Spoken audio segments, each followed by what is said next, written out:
கொடைக்கானல் ஆனந்தகிரி பெரிய மாரியம்மன் கோவில் சித்திரை விழா கடந்த மே 7ஆம் தேதி காப்பு கட்டுதல் மற்றும் கொடியேற்றத்துடன் துவங்கியது.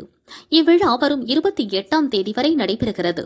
விழா நாட்களில் மண்டகப்படிகள் அமைக்கப்பட்டு அம்மன் அலங்கரிக்கப்பட்ட தேரில் திருவுலா சென்று பக்தர்களுக்கு அருள் பாலிப்பார். விழாவின் முக்கிய நிகழ்வாக வேலப்பா பக்த சபை சார்பில் திருக்கல்யாணம் நடைபெற்றது. தொடர்ந்து அழகர் ஆற்றில் இறங்கும் வைபவத்தில் திரளான பக்தர்கள் பங்கேற்று தரிசனம் செய்தனர்.